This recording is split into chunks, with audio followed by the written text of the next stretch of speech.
Coming up now in your spoiler-free wrestling news rundown, Ric Flair fires back at Rob Van Dam for his comments on Dark Side of the Ring.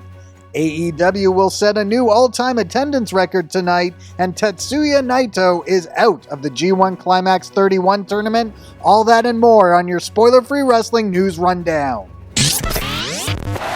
This is just a reminder that we omit any news or information which could potentially spoil the results, angles, storylines, or surprise debuts taking place in professional wrestling. If you appreciate this type of wrestling coverage, please consider subscribing, clicking the notifications bell, and sharing this video with friends. As of this recording, we are currently 6 days removed from Vice airing a Dark Side of the Ring episode on 2002's Plane Ride from Hell, and the fallout for Ric Flair and Tommy Dreamer has continued. Ric Flair is now firing back at comments Rob Van Dam made on the Dark Side of the Ring episode. Now, Rob Van Dam has been spending some time on social media recently trying to clarify comments that he made on the documentary series. Some of those comments are up on your screen right now. The gist of what Rob Van Dam is saying is that all he saw was Ric Flair in the galley crowding the flight attendant. He didn't say anything more than that, and he believes that it was creative editing on the show that has led some people online to feel that he may have said something more than he did. So some more of his tweets there are up on your screen at the moment. Ric Flair has now responded to some of Rob Van Dam's comments. He actually responded to an article that was written covering Rob Van Dam attempting to clarify his statements from the Dark Side of the Ring episode. Flair wrote in response to this, "A man tried to destroy my reputation based on an assumption. I don't even know what to say right now." He also posted a screen grab of Rob Van Dam saying that he didn't see or say what many people are saying that he did on the Dark Side episode. Flair also put out a statement recently, which is up on your screen now, regarding the allegations against him from the Dark Side of the Ring episode. Flair wrote, "Every person that I've worked with has said not to post a response, but I've never run from past behaviors before, and I'm not going to start now. I want to clarify a few things. About 4 years ago, I gave ESPN full access to my life for a 30 for 30 special. They covered taxes, financial issues, adultery, divorces, the passing of my child, and drinking partying at length. Rory Kampf, desperate to matter for another 15 minutes, did an interview about it this morning. When Rory's lips are moving, he's typically lying, but one part of what he said was the God's honest truth. I'd never heard that he had forced someone to touch his genitals," Karpf admitted. "Everything with Rick that was construed as negative I tried to address in the 30 for 30. His drinking, his philandering, his adultery, his money problems, there's quite a bit, but never, at least in the people that I spoke to, no one ever brought up that he would force himself on somebody." Flair continued, "I allowed my personal life and the lives of my wife and children to be turned upside down for one reason. Whether it's good or bad, even the really bad, the truth has to matter, even in wrestling. My issues have been well documented over my 40-plus year career. The impact of drinking too much, which nearly killed me 5 years ago, has been told time and time again. The reason Rory, or anyone else for that matter, never heard stories of me forcing myself on anyone is simple. It never happened." As for Tommy Dreamer, we noted in a previous video that he has been suspended indefinitely from Impact Wrestling. He also released a statement and an apology recently. Dave LaGreca of Busted Open Radio addressed Tommy Dreamer's status with the show recently. Dreamer is a longtime co-host of the show. LaGreca noted that for the time being, Tommy Dreamer is off the show. And they're not certain how long Tommy Dreamer is going to be off the show for, but currently, and for the time being, Tommy Dreamer is no longer a co-host of Busted Open Radio. AEW will break their all-time attendance record tonight as they present Grand Slam Dynamite in New York's Arthur Ashe Stadium. They will also tape Grand Slam Rampage, a 2-hour version of the show that will air on Friday night as well. So the previous attendance record for AEW was set just last month on August 20th inside Chicago's United Center for AEW's second ever episode of Rampage, The First Dance. And of course, CM Punk's return to professional wrestling after 7.5 years away was the big draw there.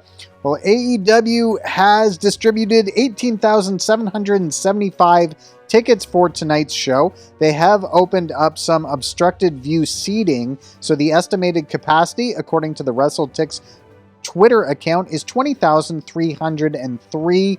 It's going to be a big show inside Arthur Ashe Stadium tonight. We have the lineup for both Grand Slam Dynamite and Grand Slam Rampage at the end of this video.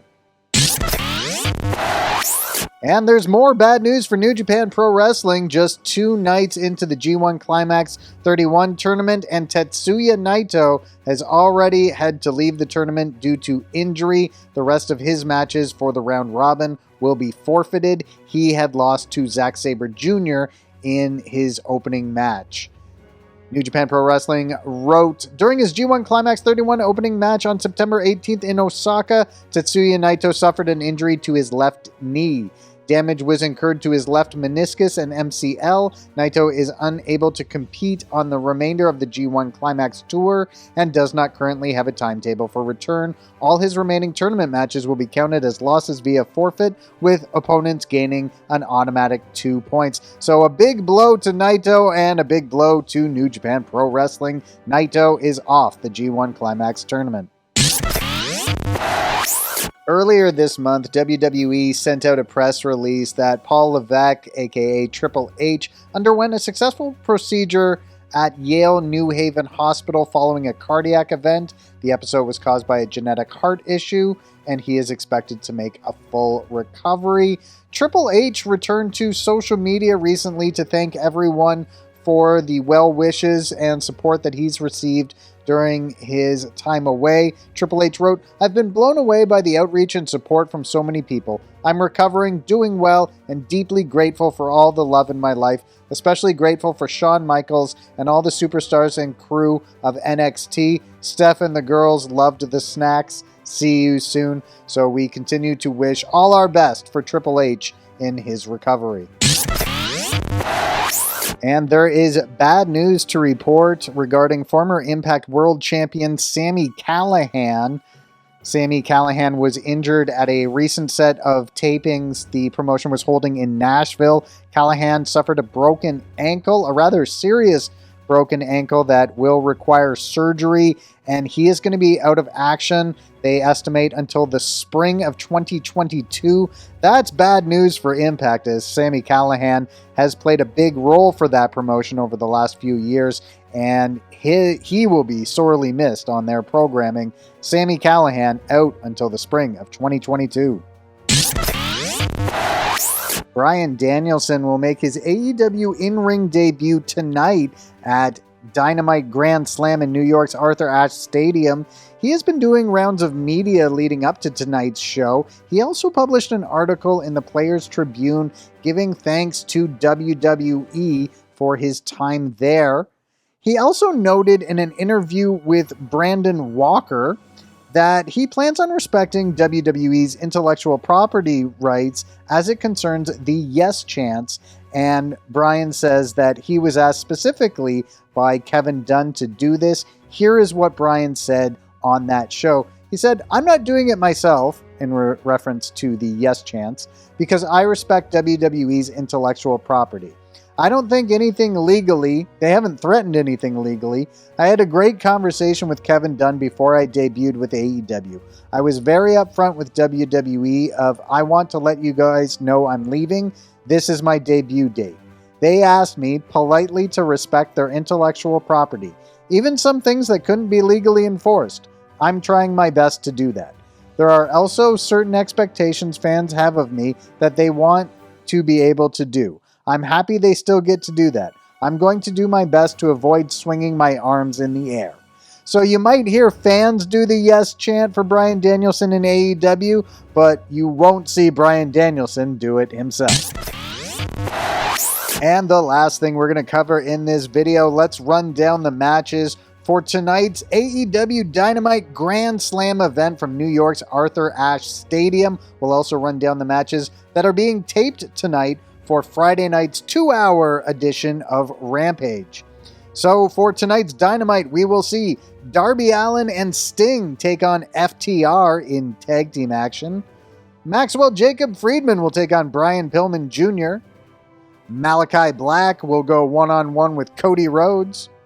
For the AEW Women's World Championship, Dr. Britt Baker, DMD, will defend against the winner of the Casino Battle Royale, Ruby Soho. And in non-title action, Bryan Danielson will take on Kenny Omega.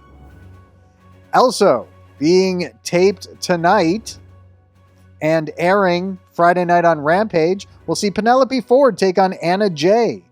Santana and Ortiz will team up with the Lucha Bros to take on the Hardy Family Office. The Men of the Year, Ethan Page and Scorpio Sky, managed by Dan Lambert, will take on Chris Jericho and Jake Hager. Christian Cage will team up with Jungle Boy and Luchasaurus to take on Adam Cole and the Young Bucks. CM Punk will be in action. He'll take on Team Taz's Powerhouse Hobbs. And in a lights-out tag team match, Eddie Kingston and Jon Moxley will take on Lance Archer and Minoru Suzuki. And with that, you are completely up to date with everything making headlines in the world of professional wrestling, minus anything which could potentially spoil future storylines, shows, angles, match results, or surprise debuts for you. I'm your host, Gentleman Ian, for Spoiler Free Wrestling.